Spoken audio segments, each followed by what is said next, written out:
So people's houses and apartments look very different on the outside, but on the inside, they're pretty much the same. So that means the things inside the house that may burn you or cause a fire are pretty much the same too, no matter what kind of place you live in. So why don't we start in the living room? Let's see what we can find. The living room.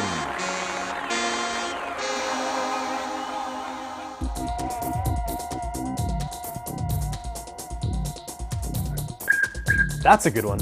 A fireplace can certainly burn you. If you have one, stay a safe distance away. You don't have to be very close to feel the heat. Starting a fire or adding more fuel is a job for your parents, but you can remind them to keep a screen in front of the fire so that sparks don't fly out. Okay, what else? Ah, there's one. Candles are very pretty, and they're good to have around in case the power goes out. But remember, a flame's a flame. Candles are hot and they can easily start a fire, so don't play with them and don't try to light one yourself. Same thing goes for matches or a lighter. Remember that number we saw before? Almost half of fires that kill kids started because those kids were playing with fire. Don't do it. Anything else in here?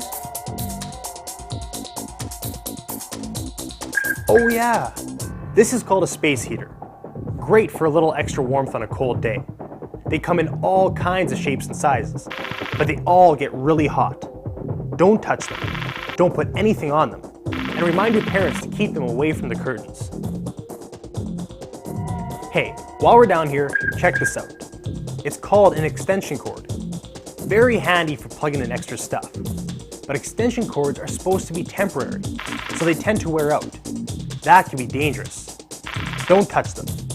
And if you see something that's plugged into one, say a lamp or your Christmas tree, start to flicker, be sure to tell your parents right away. Okay, let's move on to the kitchen. The kitchen. In most homes, the kitchen is a working area, so it's not really safe for playing, even when your parents are in the room. Well, where there's boiling water, there's gotta be heat, right? Stoves or toaster ovens get very hot, so stay away. The food on or in the stove is also very hot. Too many kids have been badly burned when they accidentally knocked a pot off the stove and spilled the contents on themselves. So, why not leave the cooking to mom and dad, okay? Let's see, where next? How about a bedroom? The bedroom. Okay, let's take a look around. Hey, there's one. Lamps. Great for reading and doing homework, but they also get very hot. Hot enough to burn you if you touch the bulb, and hot enough to start a fire if you left something on top long enough. Now, the electricity that makes the light in the lamp has to come from somewhere. Where is it? The outlet in the wall. The plug in the lamp, or your computer say, is specially designed to take electricity from the outlet. If you stick anything else in it, it's pretty much the same as having the hairdryer fall into the bathtub. Electrocution is not like in the cartoons. It can really seriously hurt you. While we're talking about bedrooms, I need to say something about smoking. Smart kids don't smoke. They already know it's bad for you, and besides, it's so gross. But there still might be somebody in your house who does smoke, and that can be dangerous.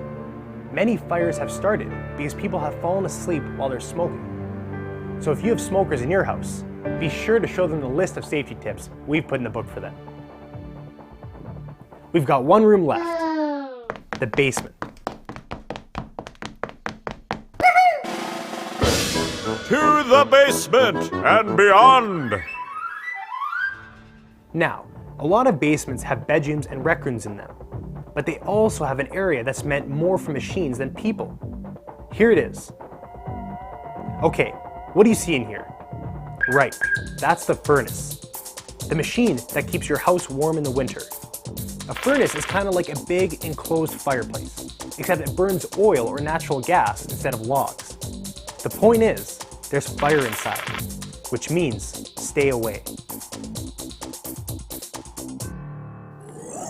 Before we leave here, I want you to remember something. Everything we found in the house, it's all just normal stuff that makes our lives better.